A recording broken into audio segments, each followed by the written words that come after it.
And we're on. Yes. Okay. I think you can see a red dot or something like that, right? If you I see a recording. Can tell that we're recording. Yeah. Okay. Yeah. And never mind. Okay. We're having a podcast here. We got Liong Mah, and we have special guest, Red, who's behind this guy's shoulder. Oh, Red's gone now. He's gone. Oh, there's his ears. Okay, it's Wesley Geer. He is Mr. Geer because he's all about the gear. Okay, nice. So there's Wes, and there's Red. There's Red right behind him. Yeah, Red doesn't want to miss out. No, Red's excited now. Look at him. Ooh, yeah. Is he sniffing your butt? What's he doing back there? Oh, yeah. He started doing that after you taught him.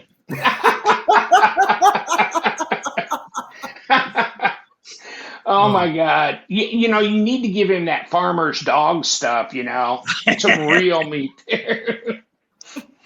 Or do you just catch roadkill off the road, chop it up? Here you go. Here you go, Mongo.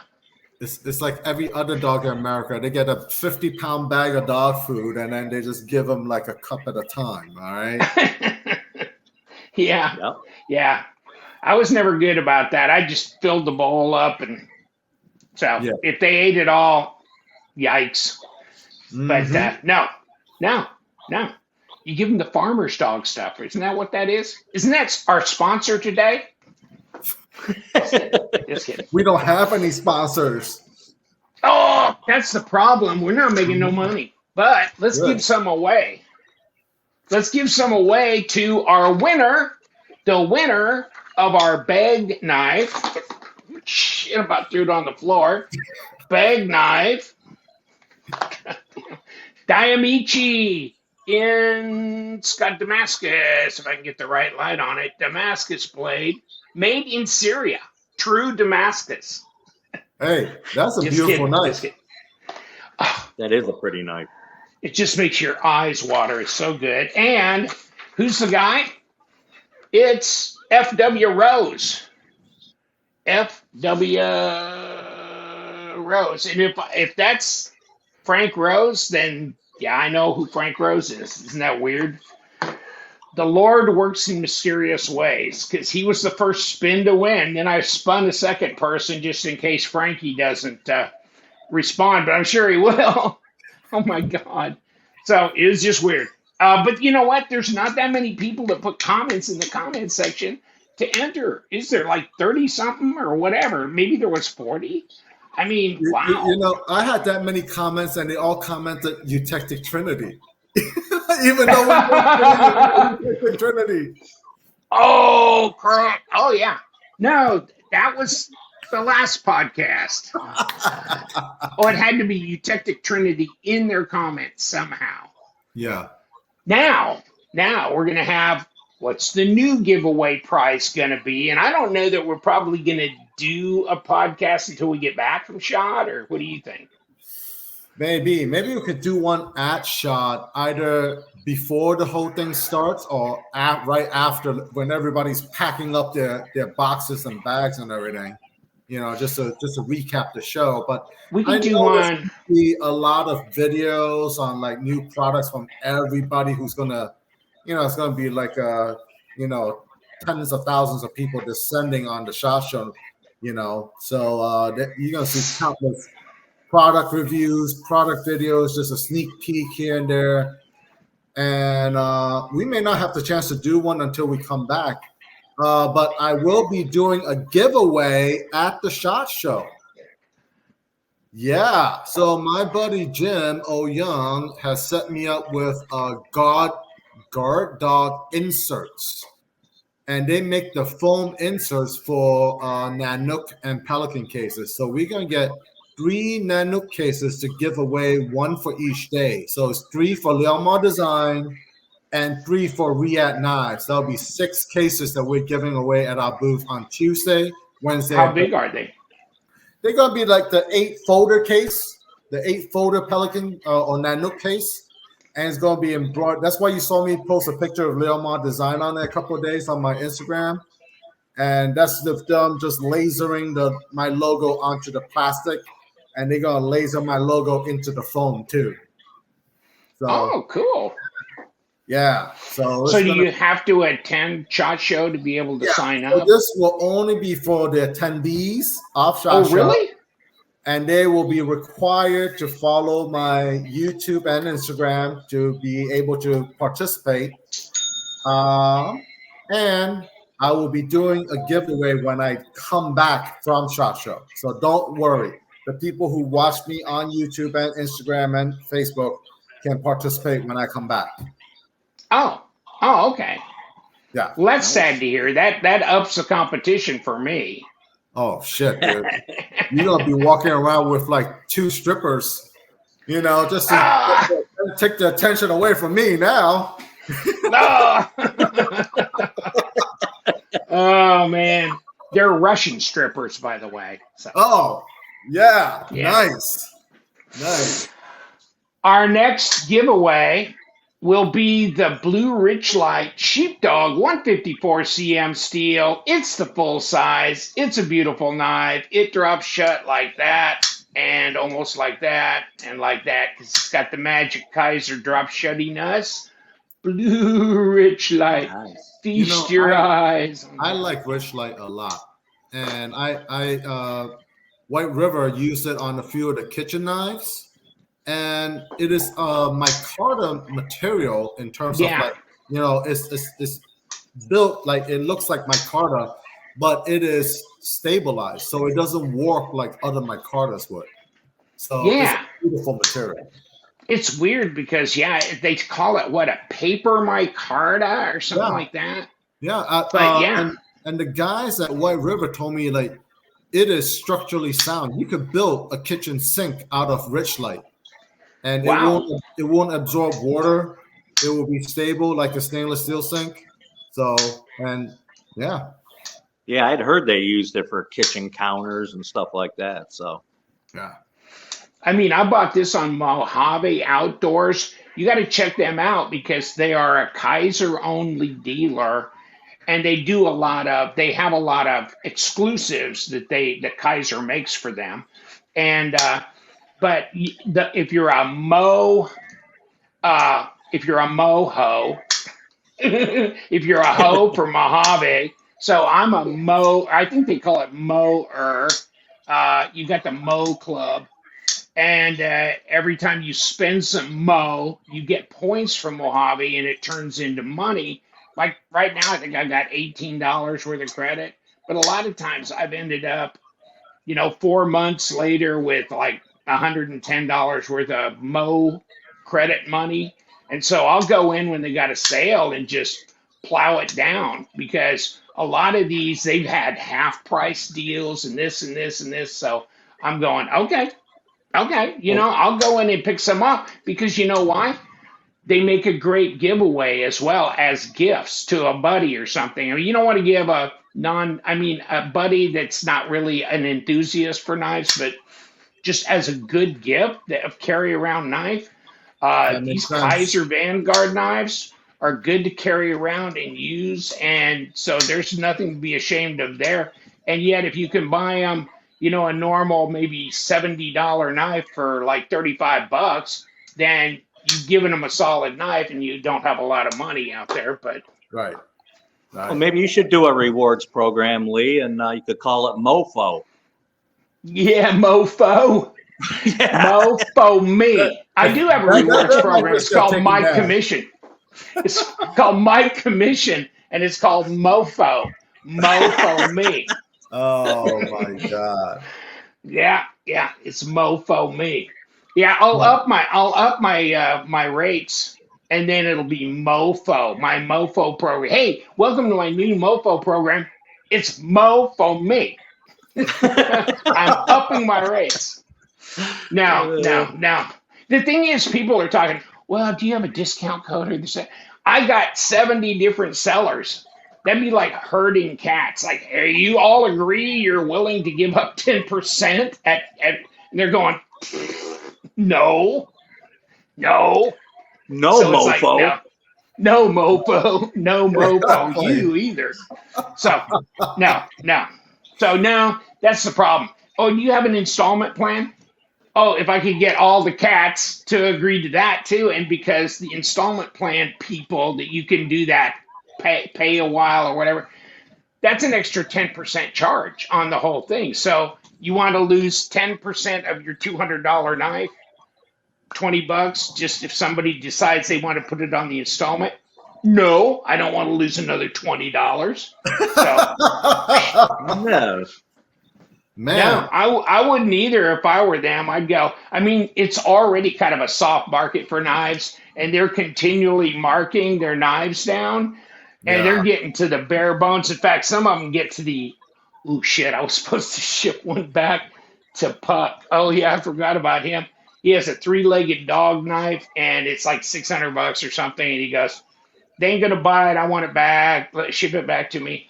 And it's like, so there's just stuff that it's really tough to sell. And there's a point at which they go, I'm not gonna sell it. I mean, I'm Yeah. not gonna sell if I gotta go that low. So it's pretty soft, isn't it, Leon? Yes, it is. So right now, my next move is to come up with a Stanley Cup and Oh, just start. what? I'm just going to start selling Stanley Cups. Like the way people have been going crazy over the Stanley Cups at Starbucks and Target. I'm gonna come up with my own Stanley Cup and just put it on my, just put it out there. Why Yeah. don't you Yeah, I call it got all Yeti? confused by that. I thought when they said Stanley Cup, it was going to be the hockey Oh, trophy. like hockey? No. Yeah. It's the one that everyone Oh, that holds Yes. the ice for like oh, 2 minutes. oh, yeah. Okay, I thought you were talking about hockey. No, he's No, talking you're about right. Okay, Stanley Tools. I'm talking Yeah, about I see that. the Stanley camping, Yeah, that cup that keeps your I ice in saw cool. that, them rushing in and grabbing them off there at the Yeah, store and stuff. that's it. It's like, We're just gonna start selling Stanley Cups from now on. It's the you Cabbage know what? Patch Kid of the 2020s.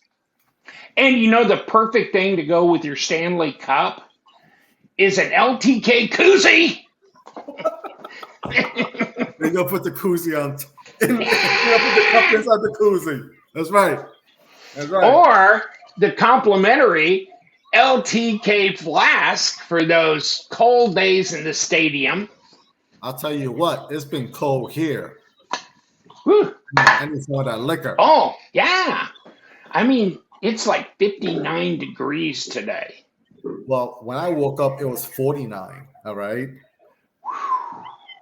Yeah. I mean, for Southern Florida, that's, yeah, Yeah, that's pretty cool for there. that's brisky. That's brisky. Yeah, Yes, and it it's is. not that, I mean, like tomorrow's supposed to be 80. Then it's supposed to drop right back down to like 64, then 58 for a high, and then back to 75. Back, I mean, it's going, That's it. It's just messing with us. Yeah. I used to be impervious to the cold because I'm from up north, but as I get settled into Tennessee, I'm finding my tolerance for the cold has gone away. Yeah, that's what happens when you're acclimated to where you are now. Yeah, I take the that heat happened to me. better and the cold worse. So Yeah. I grew up in New York City, so used to be nothing during the winter time. Now, shit. yeah, I was upstate outside Rochester Mm-hmm. in New York. Oh, you got So your Midgard knife. ooh. Midgards, we don't mess her around. This is the Valhalla. It is from Odin. He will chop your hand off. But if you really misbehave, he pulls out the Fenris. The Fenris. Of course, see, they go, well, can you spine whack it? Yeah, just screw in the big huge bolt, and I don't think you'll have a problem. It's not going to collapse. Oh my You could, God. you might break the blade off finally. Oh, is that your Slippy? This Oh. is a recent acquisition. It's a trapper from there's a company, Cooper Cutlery. They bought up all the machines from Queen? Queen and Shat Morgan. Shat And they Morgan. set up in Ohio, and they're starting to produce knives. And I'll tell you, they really do a nice job. That looks and good. they're very reasonably priced. I've got a weed knife. I got a couple weed knives from them. Yes. Do you? Oh yeah. And I use them and smoke them. Bird dog. I remember Shat and Morgan from like the 90s when there was 1890s. Yeah, they go all the way back. 1890s.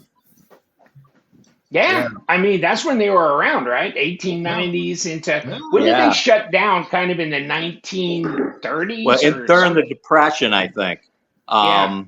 What happened was it was actually Shat Morgan was original, and then they had these guys working for them, and they were stealing some of the knives and finishing them at home and selling them. And when they found out, they fired the guys. And the guys went up the street and started Queen Cutlery. And then Shat Morgan shut down in the Depression, and they got hired by Queen Cutlery. Did they stop making any Shat and Morgan knives back in the 30s, or did they reopen under Shat and Morgan for a while? It was. I just think it was after that. It was a brand under the Queen, Queen, okay. Yeah, because like Cooper Cutlery has the Weed and Company. They got Tuna Valley. They got Battle Axe. Yeah, I had a Battle Axe. She was my second grade teacher. Oh, you needed a Battle Axe. Oh, she was a vicious bitch. This is my favorite production slippy from this past year. That's pretty. It's a GC54 with cross-cut mammoth. Wow. Ooh, is that what that is? Yeah, this mammoth was spectacular. It totally matches both sides. I mean, really nice. Oh, so man. That's a real beauty to me. That's nice for what? Was that under $50? $50, dude. They were $239. Not too bad, really. That's not too bad. But do you EDC those knives? Pardon me? Do you EDC those knives? Do you carry them? Yeah, I'll carry them in a slip. Okay. I don't EDC my slippies too much. I use some sort of modern folder. Yeah. I've kind of gone through the journey moving away from modern folders a little bit, getting into the slip joints and fixed blades. The only issue I've ever had with slip joints, even though they're beautiful to look at, and I've been handed like some of the really nice custom-made ones, every time I open one, I break my nail. It's like, man, is this thing tough. Yeah, there's some really tough pulls on some of them. Yeah. This one is my most recent acquisition. Let me put it this way. Who makes that? This is a Willem Steenkamp out of South Africa. Oh, yeah. And it's a very interesting knife. I mean, it's a traditional, but he used all modern materials. It's carbon fiber covers with lava flow fat carbon bolsters, M390. Yeah. Really nice pull on it. Really well done. I'll tell you. Easy pull. And I agree with you, Leon. I can't stand the nail breakers. I always hope I can at least grab a hold of it and pinch it open. Yeah. I mean, he and Arno Bernard are the two African that I know. Oh, there's a million of them. Well, and then, of course, Andre de Villiers. Yeah, there's a lot of them. There's this Cruise Blade, and I mean, there's so many. And I'll tell you, those guys know how to make a knife. Yeah. Yeah, a lot of fixed blades that they do. I'll show you my prized modern folder. I think that looks like from Brian. Yeah. It's a Titec Tano in Damasteel with a zirconium handle. Wow. Scales. Wow. It's a real beauty and 3 ways to deploy it. I really This is my favorite of my folders. It's the kind of jewel of my folders. That's a tie tack. Yep, tie tack Okay. Tonto. And Sweet. Damas steel. Very sweet. Yeah. So that's a button lock, right? Yeah, button lock, but it has a thumb stud and a flipper too. Well, fidgety enough. Yeah. Yeah, you can find a way that way to get it open. Mm-hmm. See, I had seen pictures of Brian Ty, and I went to, where did I go? I went to Blade. I think it was Texas Blade.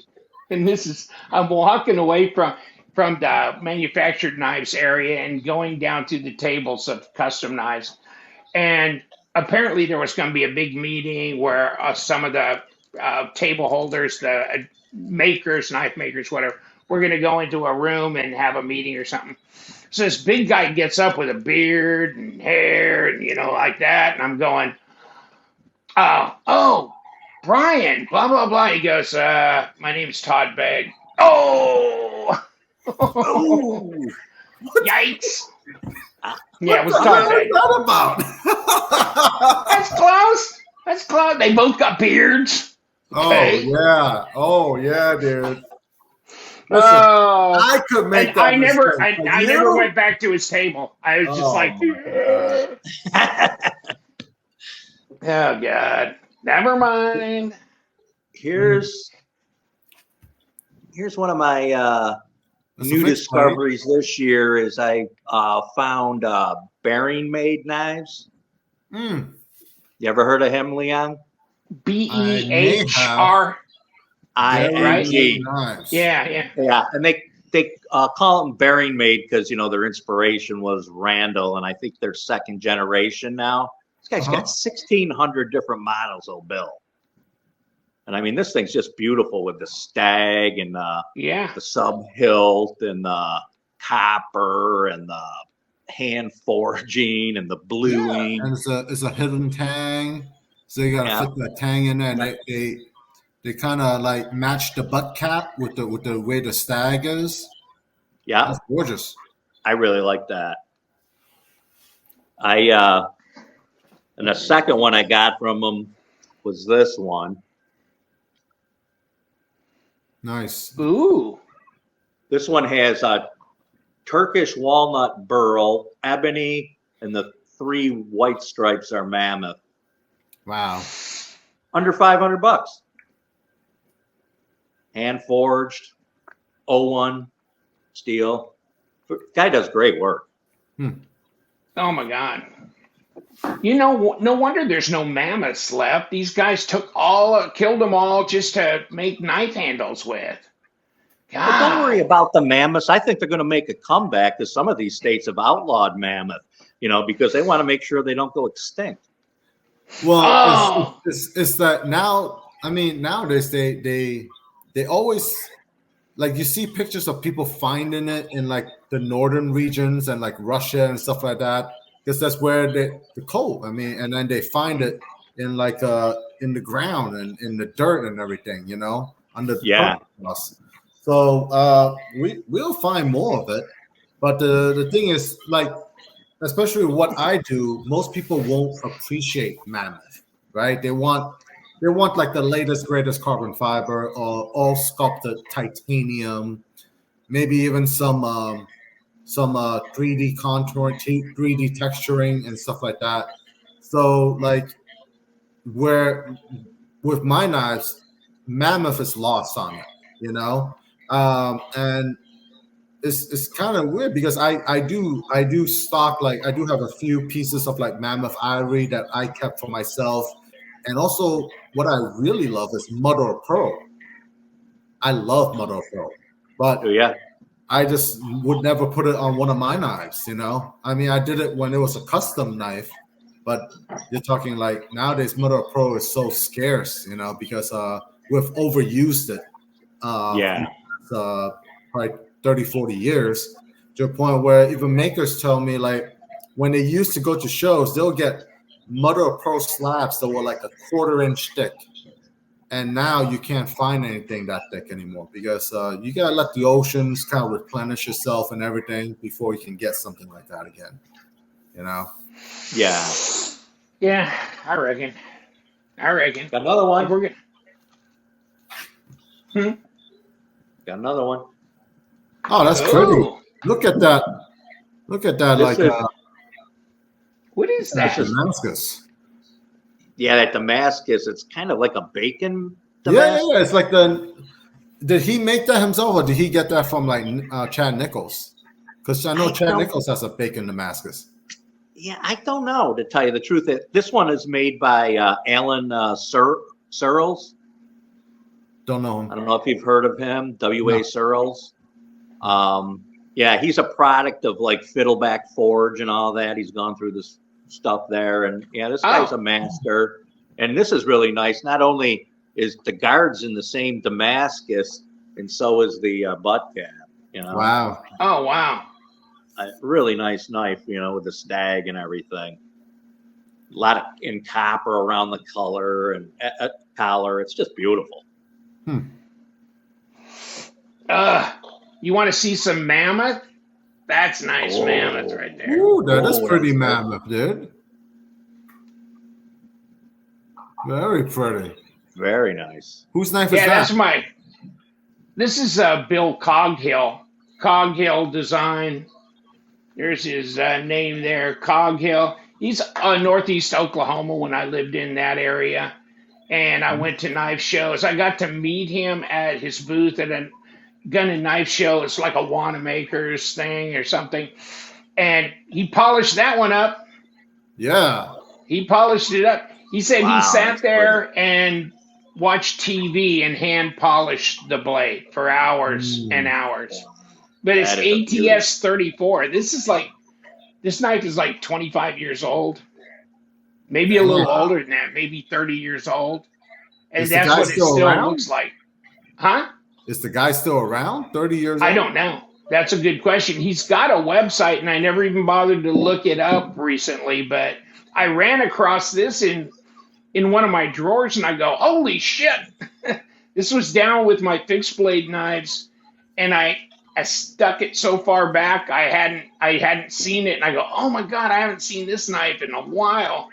And I Listen, mean that's a mammoth on there. if you ever decide to Man. drive to Lee's house, you're gonna find a lot of knives and a lot of flashlights. Okay. Yeah, So- I bought several flashlights and knives from him. So, Yeah. During the Including the- apocalypse, we're all gonna including go the to LTK Lee's result. The Yeah. LTK result. Yeah. house. Got the LTK result. result.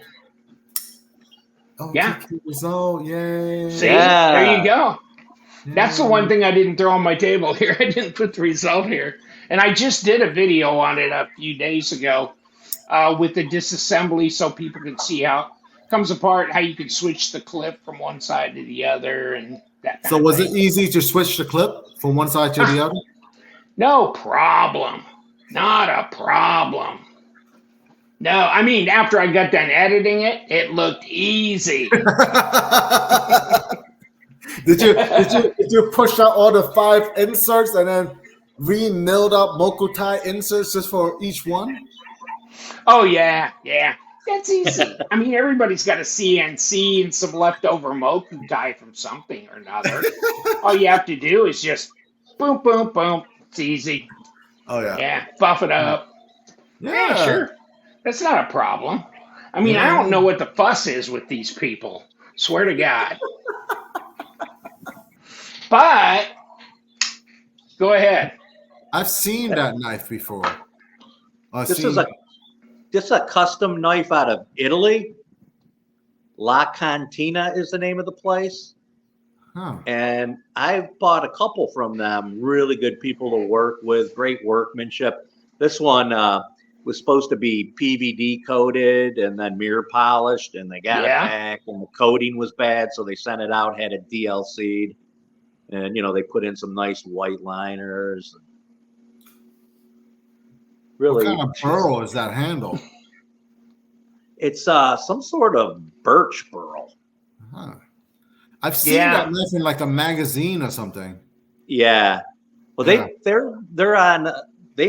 come to blade the last couple of years, and last year they from the Knife Makers Guild they won Best Bowie Nice. knife. Mm. Yeah, Nice. they make some nice stuff.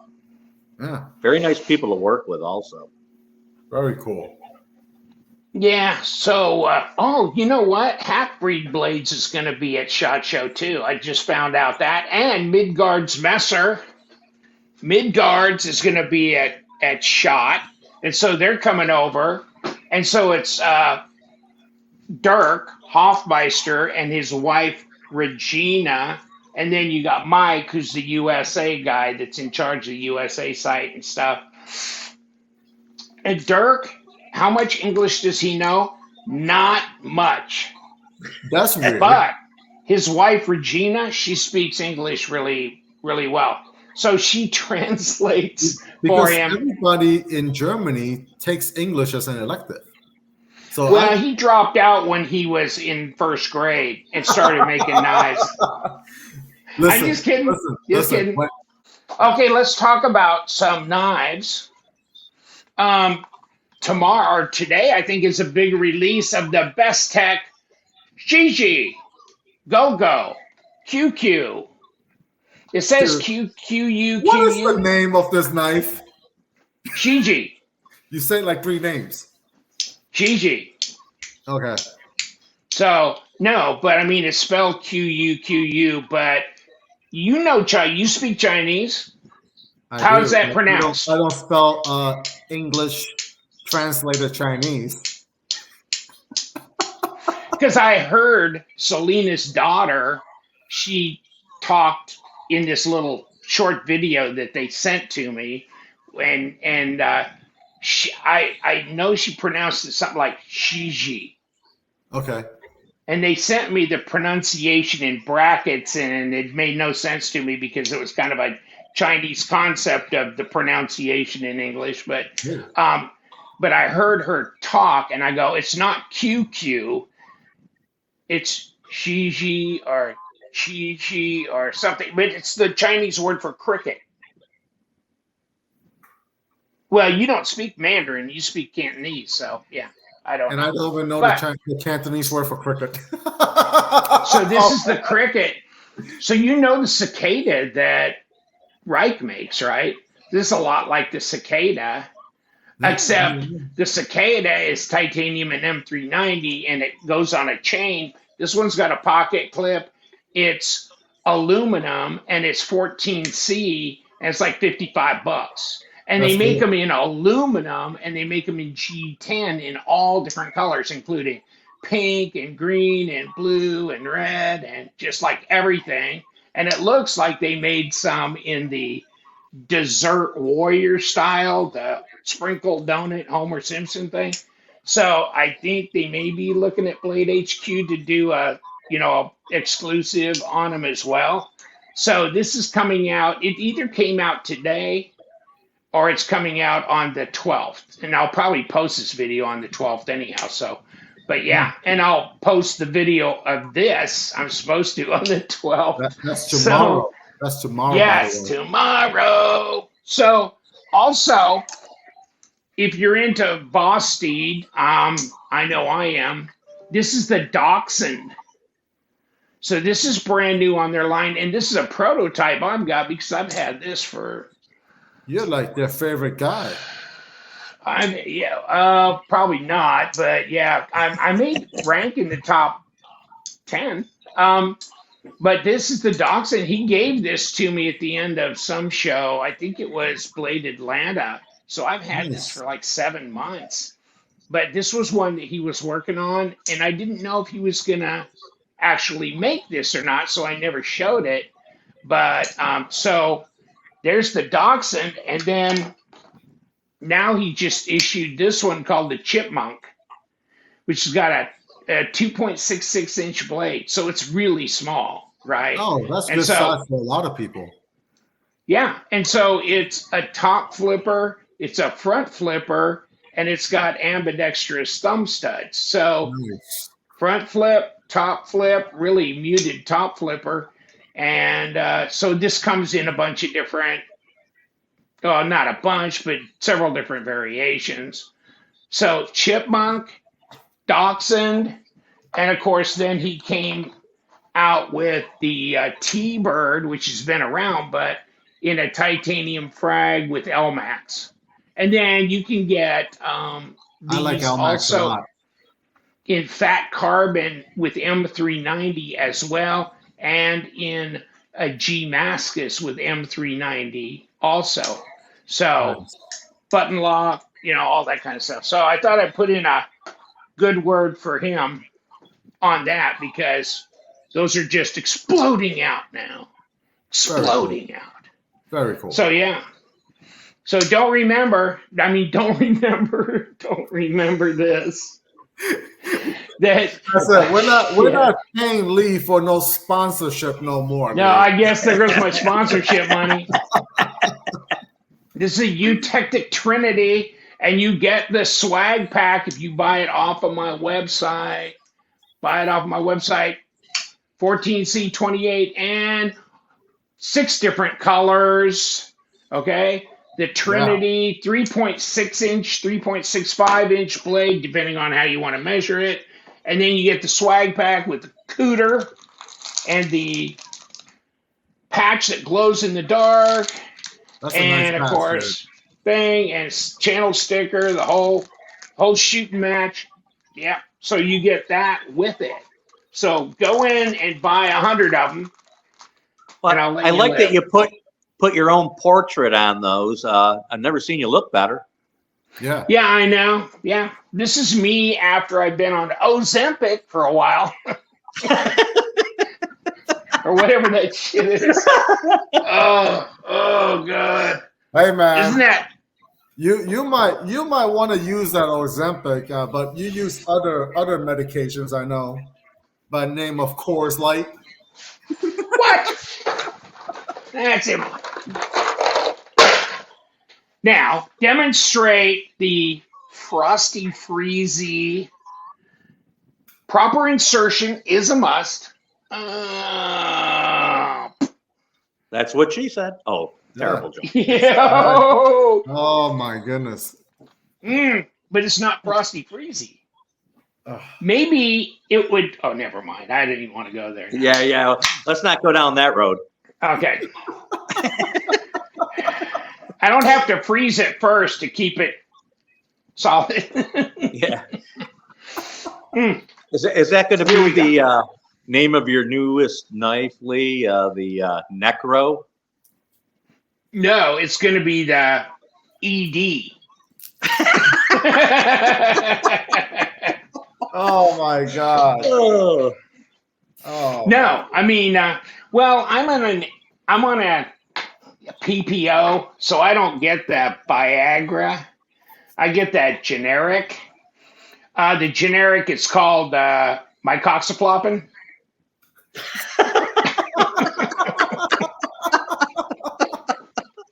Oh my God.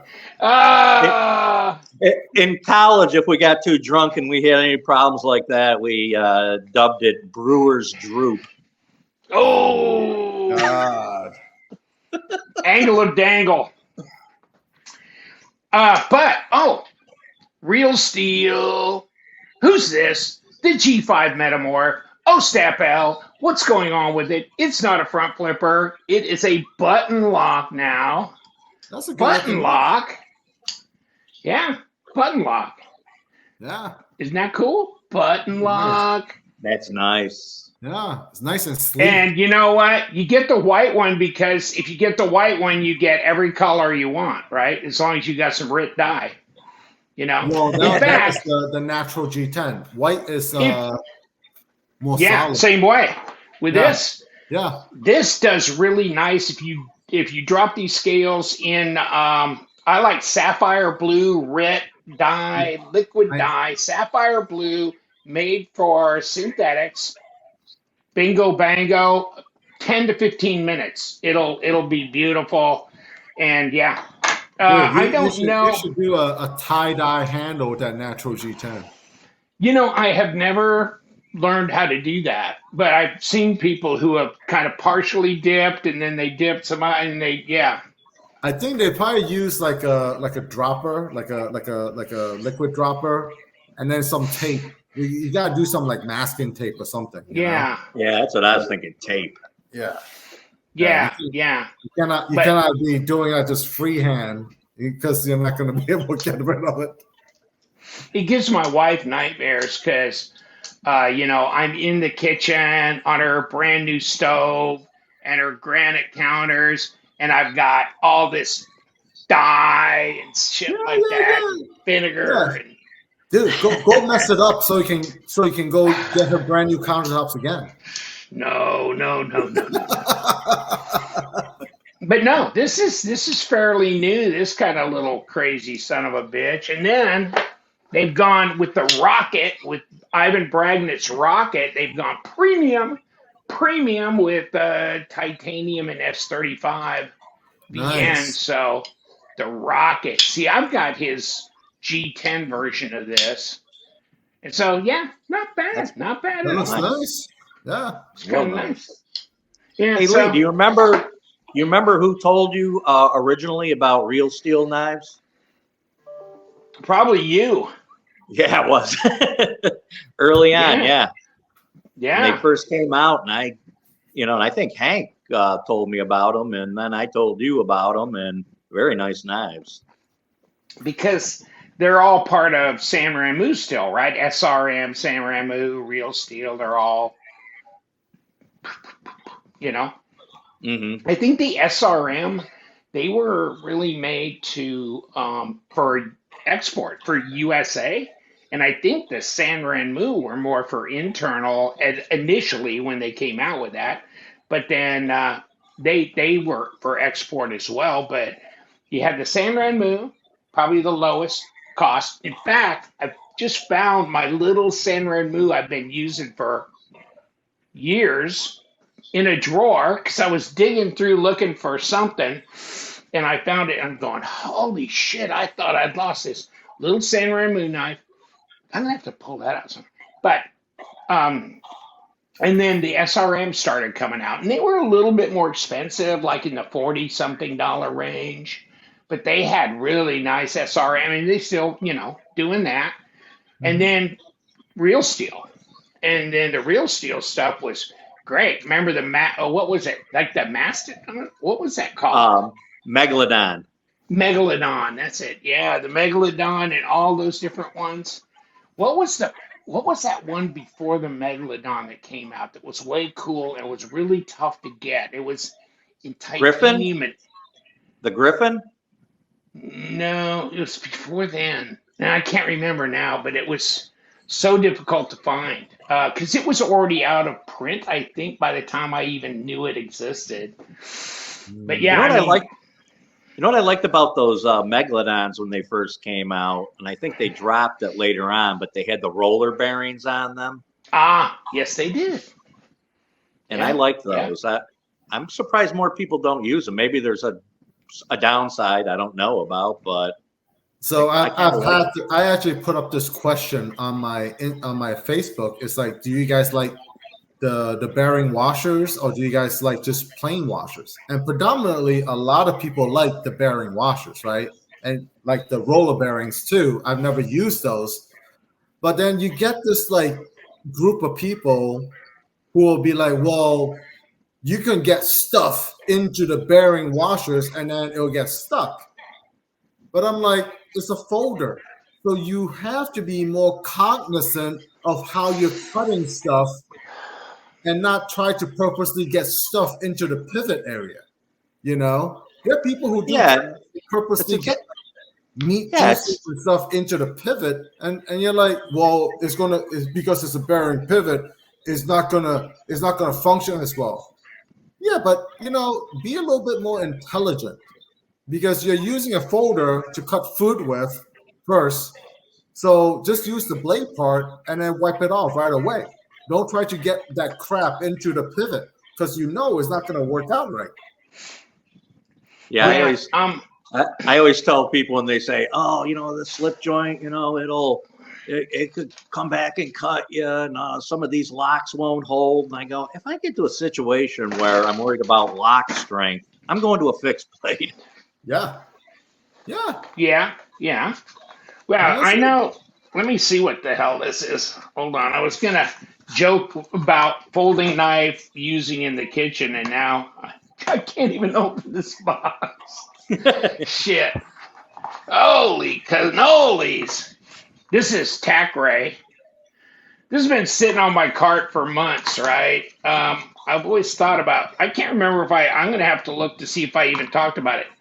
These are on Amazon, right? Yeah. Talk about see? And they do this, and is this a button lock? Button lock? And you know what? There's no pocket clip because these are really being sold as a food prep knife. Check that out. Oh, that's my a dog, first impression though. was kitchen knife. Yep. Who was it? Real Steel made one that was who designed it? Tashi Baruka? And it was a big, huge folder. It was really a big dog. I think it was a slip joint. God, I can't remember that. Somebody in the audience have got to do that. Got to do that. Oh, we never did say how to sign up for the new giveaway. Just put a comment in the comment section. And do they have to comment what the knife was? Like what do they want to comment? What are they gonna comment? You know what? I was gonna do a thing like the requirement is clickbait title.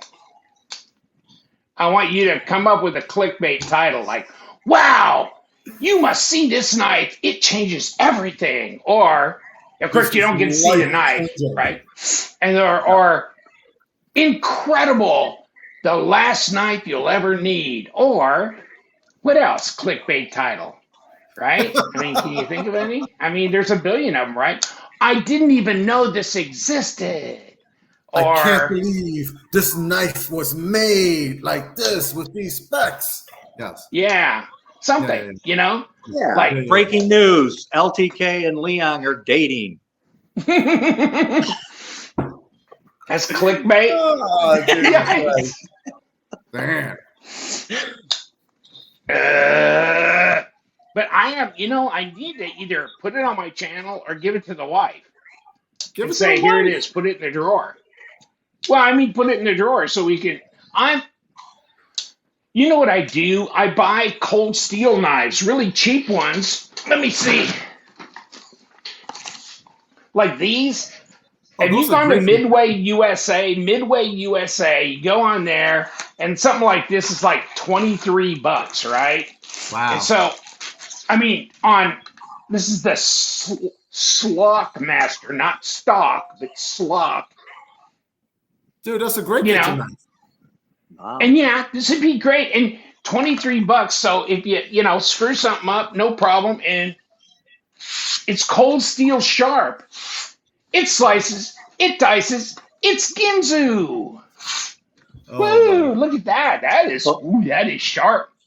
I tell you, I've been pretty pleased with Cold Steel since they got taken over. Everybody was worried, of course, that it'd be the end of them, and seems like they're doing good stuff still. So well, they still got the Lynn as like the big consultant for the company, right? I ran into him at Blade West, and that's the first time I'd ever met him in person. Yeah, and so everything was already made overseas. All they did was just continue that and maybe added some more. You know? So, and these things on Midway USA, they got the cheapest prices on cold steel. It's redonkulous. And you know what? If they're running them at like 40% off or something, and so it's like a $28 knife, I'll buy one. And then I'll just put it out in the kitchen and go, knock yourself out. Because that's cheap for a big kitchen knife. And you know what? At the German steel 1.411, kind of that 440 equivalent thing, shit, I mean, it's pretty corrosion resistant. And I mean, so you could sharpen this. That should be easy, actually. Should be easy to get it dull, but it's easy to sharpen, too. You have to do a sharpening video. No, not with my skills. I was talking to Wes about that earlier. Yeah, It's like, okay, first of all, we're going to start off with a brand new cold steel. Let me show you how to make it butter knife dull. First, Oh my I'll God. take out my KME. I've ruined the edge. I can sharpen a knife so it's as sharp as a baseball bat. Wow. That's sharp. Okay. Well, Be careful. That's great. You know what? That is a great idea. First of all, take a knife and pretend like you sharpened it, and then say, okay, it'll cut this steak, and then take a baseball bat, bam, and just, hey, it chopped it, kind I of didn't know smash you wanted it, to tenderize the steak, Lee. You know. smash it too. Oh my god. Oh my god. Yeah, I mean, like I was telling Wes earlier, I said, it's not a pretty edge. It will slice. It will slice paper. I can get it back from butter knife to slicing paper, but it's not a pretty. It's not I a can pretty do a edge. decent job with my sharpening knives, especially since I have a couple of wicked edge sharpeners. And they're Oh, you got really two of nice. them? I got two of them, dude. You bitch!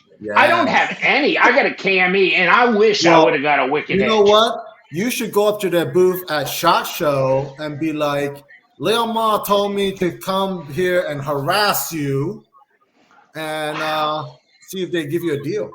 Because they probably will ship you one after the show or something. They're like what, 700? I mean, with all the attachments, closer to 1,000 or something. I think I got like the $3,000 one. What? Yeah. What? I got the one with like I can buy a car for that. maybe A in really crappy Sebring, car. in Sebring, Florida, but not in Yeah, Palm Bay. Hey, I tried name dropping at Blade Show the year I went, and I went to this booth, and the knife was $800, and I said, "Well, I know LTK, Luvthemknives." They said, "Really?" I go, "Yeah." They go, "Okay, $900." No That's shit. exactly what I would do if someone told me they knew LTK. I'd be like, $2,000 for you, buddy. Price just went up. Thank you. Thank you. Thank you. Well, I resemble that remark. yeah. Well, Oh my nobody's gonna be God. able to sell anything at SHOT Show, but you know they'll probably be like, "Oh, we'll give you a deal and ship it out to you as soon as we get home." You know, so by the time you come back, you'll probably have it shipped to you on the way. You know. See, that's what I mean. Okay, SHOT Show costs money. You got to stay in a hotel. You got Ubers. You got the same as going to any Blade show, except SHOT Show is a trade show, and they can't sell anything. Exactly. So my wife goes, "Okay, knock yourself out. Have a great day." You know.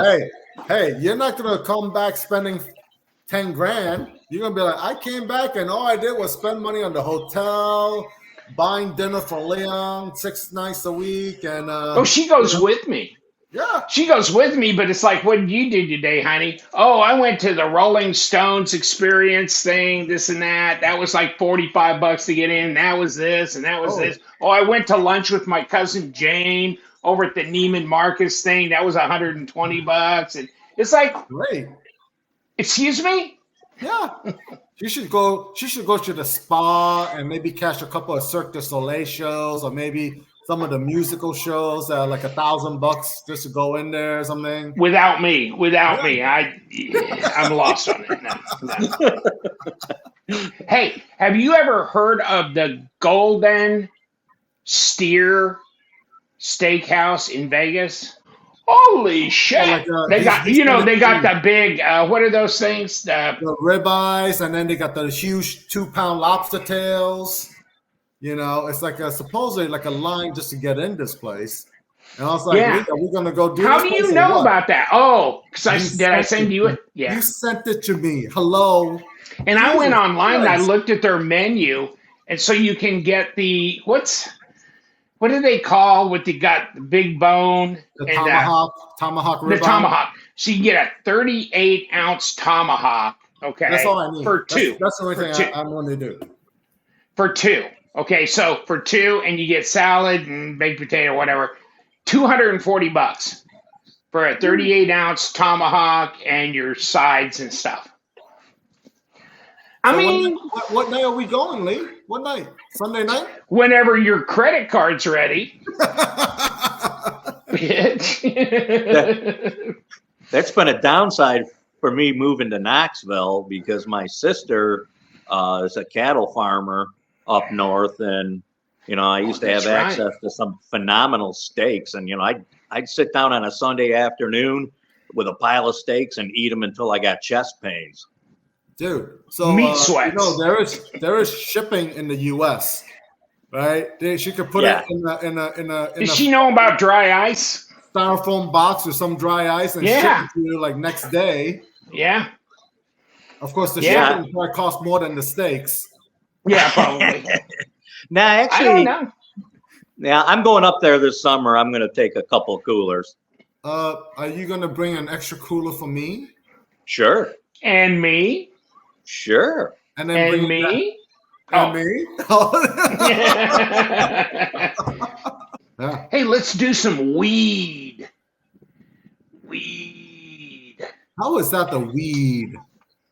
It's a weed. Cooper Cutlery, it's a weed. That's the easiest opening slip joint I've ever seen. Is that a slip joint? Yeah. Yeah. It's Weed and Company, if you can read that ever. Yeah, I can read that. And you open it so easily without breaking your nail.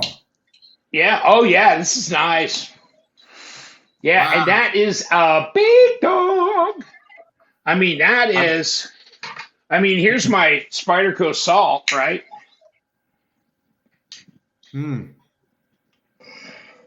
Well, Lee, he destroyed several of his Weed and Company knives because after showing them off, he tried to smoke them. I tried to smoke them.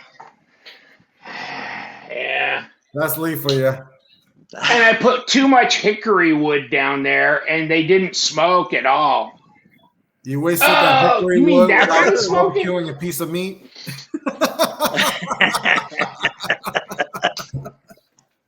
Weed. And you know what? I got two weed companies. How sharp is that? I put such a nice edge on there. I bet I could almost stab it through a piece of paper. Almost. Oh, nice. Wow. You know what? Because I'm a lazy bastard, I'm going to send this over to Sean over in Cape Coral and say, I'm going to send both of them because I got two of them like it. I wish they were out of the green handle. Can you imagine this in green bone? Oh, my God. Yeah. Oh, my God. That was, and I missed out on that. But Tony up at Jacksonville area, Middleburg, he showed this on his Instagram, and I go, what? And they come in a round tube and stuff, like, GEC knives and stuff, dude. Yeah. And it's like, wow. And I think, what did we pay for that? Like $40 for this, 38, 40 something dollars? Because the weed is imperfects, right? Factory imperfects, or the way these were. Those might have been particularly if you got it for $40, but no, that's an actual line, and they're not seconds. I mean, that's what my paperwork says. So they were selling them off because they were like a factory second. I don't see where they screwed up on it, so it's hard to see. But why don't you try that dye on the bone? You think? I mean, just tape off the brass, tape off the blade, okay? Tape off the back end, and try just dropping like a green RIT dye onto the bone and see if it takes. But I don't think you need to tape off anything. If it's metal, it's not going to take. Okay, try it that way. I mean, I don't think so. I'll just heat up the boiler, and I'll drop the whole knife in. Yeah, you could boil it with the knife and boil the whole thing for about 20 minutes and pull it out. Well, I'll tell you, I've been buying knives, like those through Cooper Cutlery, and I've noticed, they just got started a few years ago, and each run seems to get a little better, a little more refined. And on this one here, this trapper, you know how you always have that sharp tang sitting there? Yeah. They actually ground that off a little bit. Nice. So, it's just nice and smooth, no catching. Am I showing it to you correctly? There it is. No, of course we can't see it. But right there, Okay, instead of I it see. being I see how they sharp. rounded it off. You're a little too close to the camera. That's better. Yeah, it's right where it's supposed to be a square, but they rounded that part off. Yeah. Yeah, they broke the edge and buffed it. It's nice. Yeah, I believe. What are we not talking about now? Oh, and the new Storm Howl, not Screech Owl, not even Owl, Howl. Storm Howl by Civivi. Button lock, Nitro V blade, 3 1/4 inch blade. That's a clip. That's a clip. That's like a Bowie almost. Oh, okay. That's like a Bowie, right? Yeah, it's which is a clip. A Bowie's a clip. Yeah. Clip. Oh. Mid guards. Talking of mid guards. Look at this shit. This looks like this knife. That looks like the Reich. That doesn't look that big at all. How big is that knife? That looks like a 4-inch blade. It's Odin's toothpick. I mean, look at the little knife next to it. The little knife next to it's like 8 inches long. Wow. That looks like not the ball, shit. What is it? It reminds me a little bit of the Spyderco Tough, the blade Vortex. shape. That looks like the Max Ace Vortex, not the right. Yes. The Max Ace Vortex. It looks like that, but that thing's gonna be Haas, and I think it says Odin's toothpick on the blade. Nice. And so this is coming. Okay, this is the little tiny knife that's next to it, and this is called. You son of a bitch! Separate. Okay, separate. Come on. Okay. What is this called? The YLXI. Well, YLVI. The YLVI. This is a mid-guards knife. It's out and it's available right now. Okay. And then this is the mini Valhalla. So this Valhalla, big dog, like 13 inches or something. This one is going to be the mini Valhalla. Check it out. Ooh. The mini. It's got a pocket clip. That'll be interesting. They're really starting to do some, you know what? And their popularity has grown and grown. I mean, I can't remember who turned me on to them at first. Like this was like 4 years ago or something. And oh my God, it's just, now they got a USA website, blah, blah, blah. And they do a bunch. The fixed blades are all done in Germany, right? By Dirk.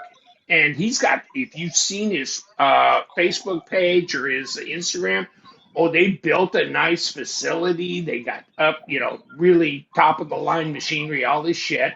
He's got a 3D printer. He's into that. And he will print his sheaths and stuff for some of these little folding knives you can clip on your belt and a little 3D printed sheath that goes.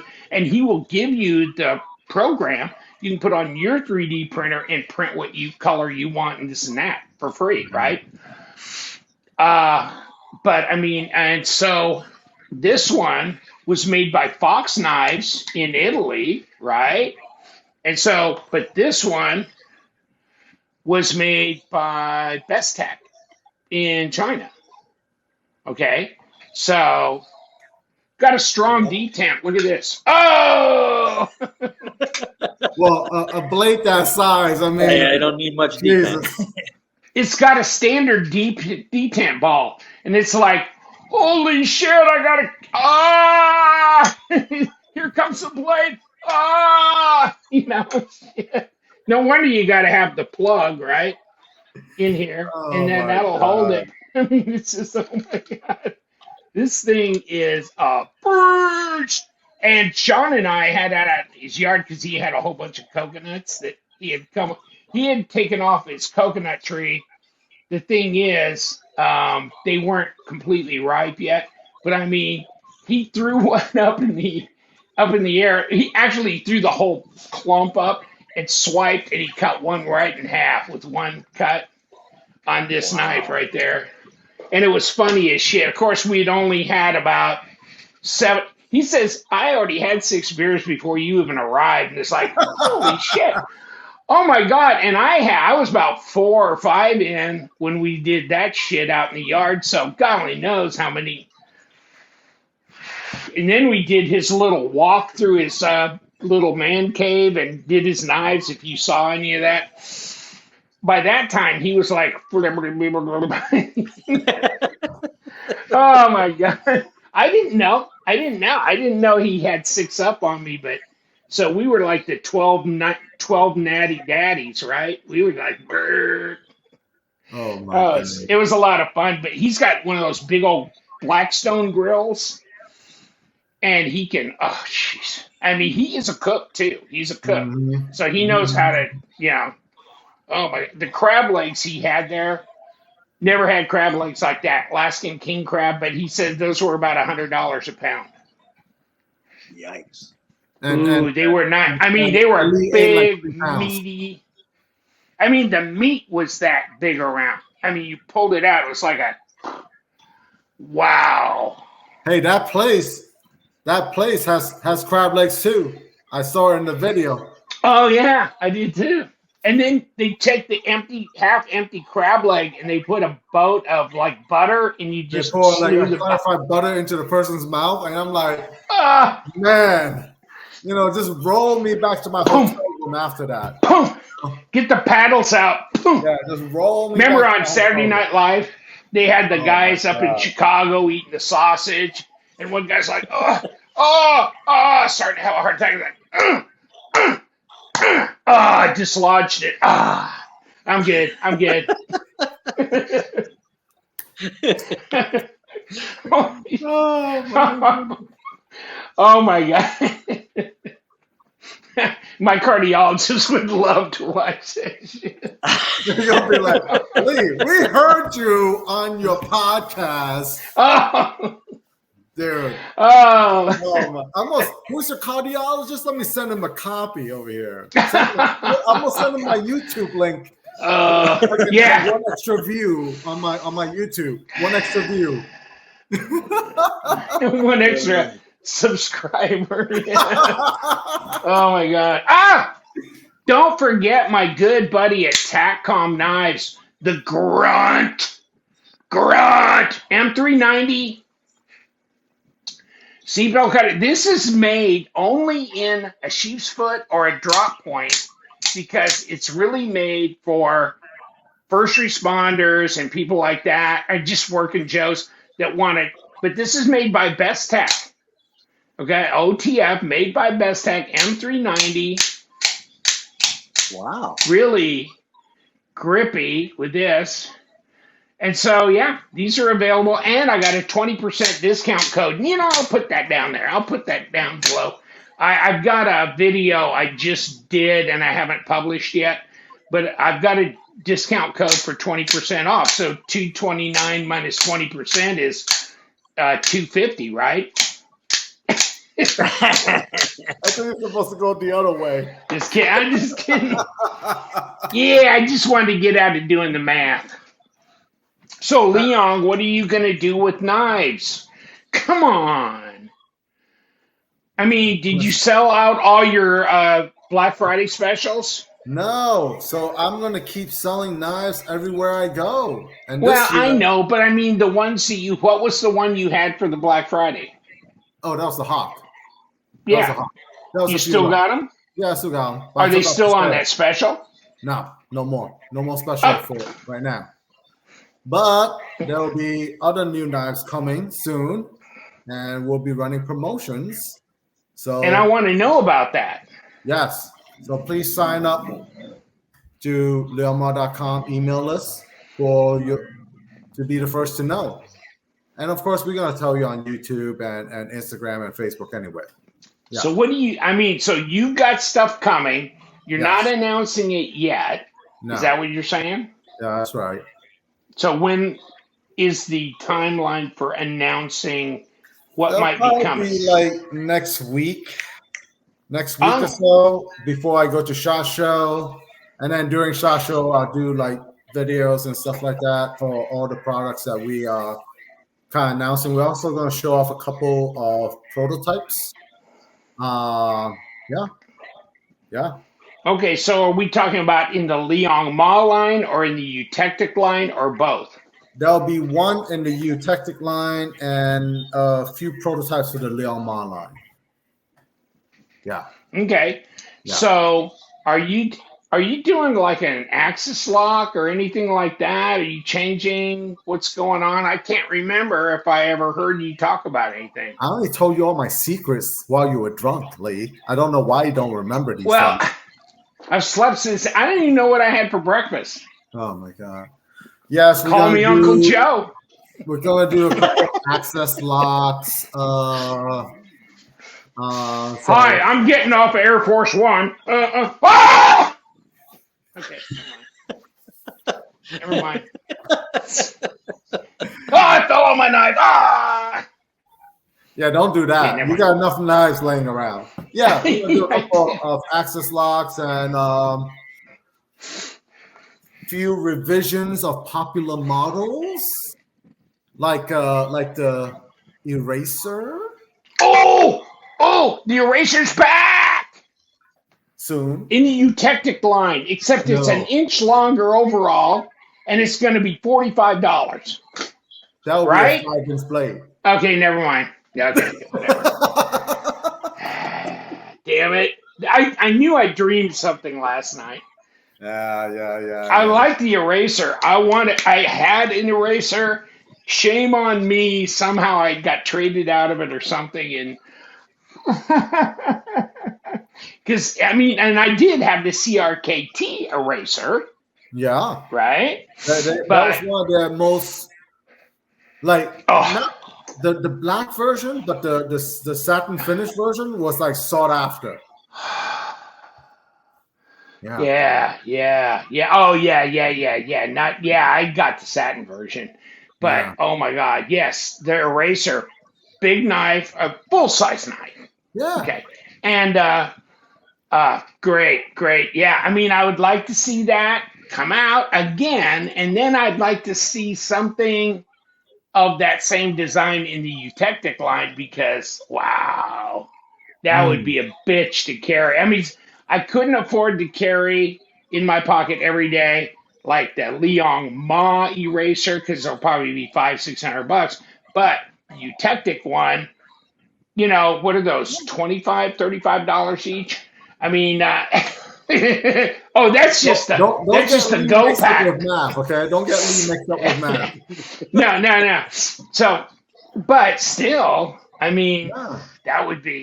that'd be like a carryable G10 type thing. And, right. Oh my God, that would be.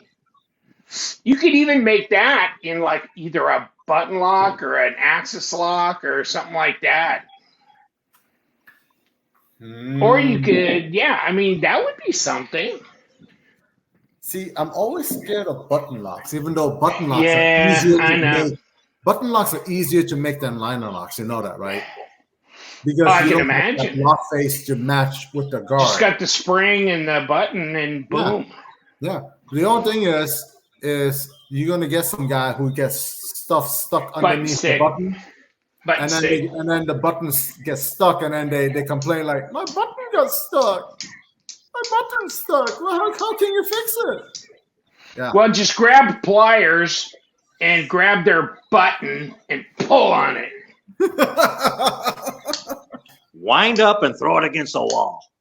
Yeah, there you go. It probably would unstick that it. Would help. Yeah, that would unjam it. Yeah. Yeah, whatever. Look at all these knives that are button locks out here.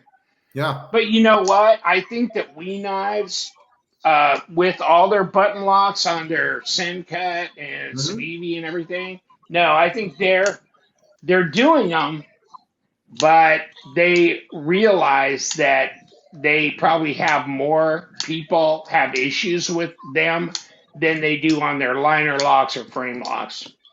Yeah, Well, they frame do. locks, the way they eliminated the lock stick is with the steel insert, Yeah, right? Because titanium on steel, titanium scratch the steel, and that's what the lock stick actually is. But lock stick actually makes the lock safer because it prevents it from disengaging accidentally. But people being very dainty now that their thumb cannot press the little lock stick off. They complain about that, so that's why we have the steel insert. The button lock is all steel. It's steel on steel, but where the spring comes into play, there is sometimes a little bit of stickiness, and that's just it. can But be. Yeah, you know, and I think over time that kind yeah, you of get wears and smooths out.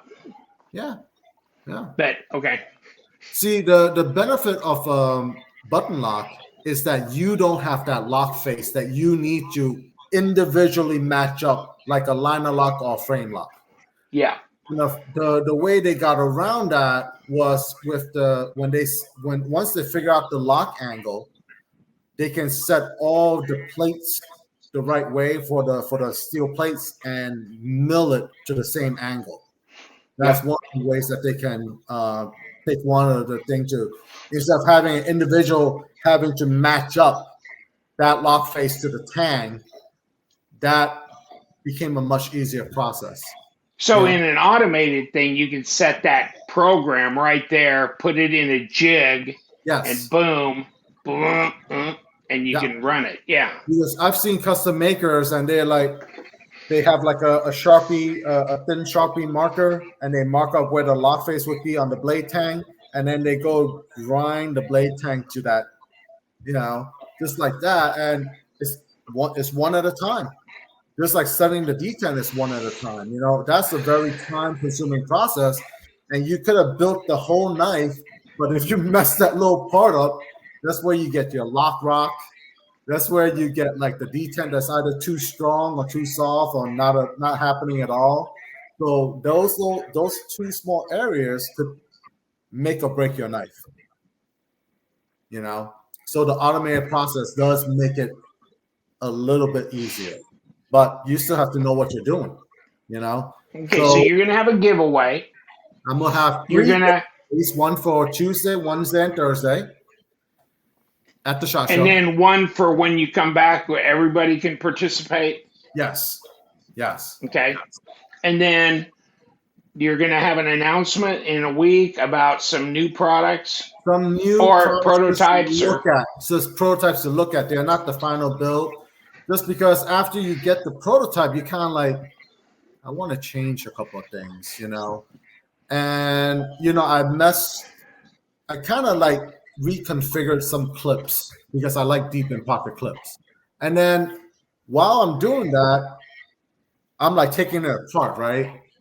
And then I have problems putting it back together. I'm like, okay, if I have problems putting this back together, I know the people buying it might have issues putting it back together. So I went back to the drawing board and I talked to Riyadh. And I'm like, we need to change this because if I'm having an issue putting this back together, like the screws dropping and this and that, and I gotta go search for the screws, and we gotta find an easier way to put these screws back together. So that's yeah. why I have samples, and then I'm gonna show the samples since I'm at SHOT Show, but they're not gonna be the final version. Yeah, Okay, yeah, okay. So okay, I'll probably see you at SHOT Show, maybe. maybe since you're buying dinner all 4 nights. Oh yeah, since I'm not going to buy you the 38-ounce tomahawk steak Listen, over at Gold. we should have an eat off. Whoever No! finishes that 38-ounce tomahawk gets it for free. And I know I can out eat you. Dude. Oh, Oh, I know you can. I know you know can. I can out-eat you. I will finish that 38-ounce tomahawk, dude. That's why my bill was almost $300 at Watering Hole when you Your came bill over was here and we 300 bucks went up to because Sebring. of your beer. Whatever. Well, the beer was only $295. I bought you the Exactly. $5 sandwich. Yeah. We should have an eat-off. Let's see who can finish that 38-ounce tomahawk. Oh my God. Hey, Okay. Leon, have you ever thought about doing a slip joint? I have a modern day slip joint in the Traveler. Oh, That okay. was done with Traveler. like two ball detent leaves coming in on both sides. And for me, if I do a slip joint, that'll be there. It had that index finger choil, which had a guard for your finger, and it was easy to travel to use and to open. You know, it had M390 blade, titanium liners, G10 handles with like micarta inlay and ambidextrous clip. For me, I like doing like modern day slip joints in a sense. And my Zulu and my Hawk were like almost modern interpretations. That's why they were like the modern traditionals.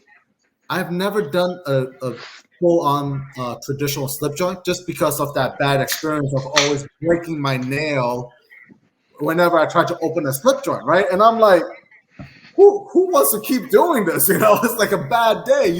And usually the nail breaks off and it's like it hurts. You know, it's like what the hell. Oh, I've had some that were so hard to open. I just sold them. I'm going, then you got the guys who'll say, man up. And it's like, dude, I played college football and lacrosse. Don't tell me to man up. I can pull a knife open. This is ridiculous, though. And I think like there is a nostalgia with slip joints. I mean, and they are beautiful. But would I carry one as an EDC? Probably not. You know, I think Tony Bowes made like a fixed blade version of one of his slip joints that was called like a back pocket. That would be what I would carry. It's like a very slim fixed blade that looked like a slip joint, but it was a fixed blade, and Yeah. it came with a leather sheath. And, I was like, I like that. I would carry that if I wanted something traditional in that Yeah. set, Yeah. Yeah. It's to me, they're kind of more gentleman carry than EDC, Yeah. I like that. For me, we got such a great thing going right now. If you're a knife enthusiast, I mean, I bring this point back, and I probably beat it like a dead horse by now, but this is like the best time to be a knife enthusiast. You got companies doing research just for blade steels and really listening to their customers, and really like even going to the point where we can talk about like, hey, what is the heat treat and how is the heat treated? Is it at this Rockwell? And we hope it is. And now with people are like buying steels, and you even got companies that used to use like mediocre steels. Now they're all jumping into like the higher end steels, and you got like precision with all the CNC millings and even the craftsmanship. It's like even the stuff you see at Walmart, great. Yeah. Oh yeah. And yeah, you don't know what that steel is, but then like when you go start doing some research, are you sanding something, Lee? No, I was sitting here test cutting with this because I said, I think I stropped or tried to sharpen it up a little bit better. And it's like, oh, yeah, it cuts clean, doesn't it? Yeah. Holy shit. So I always tell people, I mean, this is like the best time to be a knife enthusiast. You can open all different ways to be fidgety if you need to open it fast, or if you just like it to open with a thumb stud or thumb hole or flipper or front flipper. You got all kinds of different locks now. You got all kinds. You know, It's a real golden age. I mean, I've only been in the hobby for 10 years, and I cannot believe the amount of change, yeah, the improvement in quality. yeah. Just it's really good. I mean, I'm 49 and I'm going to be 50 pretty soon. And yeah, I know. I've been into knives since I was about 8 or 9 years old. And I used to go to the flea market and find knives, and some of the stores would sell some pocket knives, but you know, I would I would carry my pocket knife to my Catholic school. No one said shit because we weren't raised to go stab each other, right? I mean, like we weren't like that. Right. Well, We, exactly. I can remember throwing a slip joint in my pocket in elementary school. Nobody thought anything of it. yeah, When it was hunting season, the parking lot would be full of pickups with guns in a gun rack. Oh, yeah, yeah. Nobody, That's what I was nobody going to say. cared because nobody was murderous. They were going to hunt deer. yeah. So Yeah. I don't know what's going on now, but it's sort of like we have the golden age for being a knife enthusiast, for being a gun enthusiast. And at the same time, we're kind of like got all the other crazy stuff. But Yeah. now and the people, my customers are so well educated on knife steels, on how I make my knives. Sometimes they can explain my knives better to someone else better than I can. Because when you're at a show, after you've talked to about 30, 40 people, you got like a little bit of fatigue. Someone else will come up and talk about my knives to people who aren't there to work for me, but they can explain it better than I do. So now we got people who actually are taking an active role in their knife buying process. And they're demanding that companies actually step up their game in terms of, fit and finish, actually, making sure the quality is there and making sure that, the customer service aspect is really there. And that's the most important part. Like most of the time when people ask me like, because they, so many people ask me like they want to be in the knife business, but they have no idea how to. And the one thing I tell them is customer service is the most important part of it all. Yeah. That's it. Yeah. Sure is. Yeah. And because you want people coming, you want repeat customers. You don't want a one and done. Yeah. And that's why I've been lucky enough to have the same customers over and over again. Same people who comment on my social media, and they go out there and support me. That's because of customer service. That's not because I designed a cool knife. There's a lot of cool knives out there, and they have been able to support me through my work, and I'm very appreciative of it. Yeah. I mean, 30 years ago when I thought about doing this, I thought I was going nuts.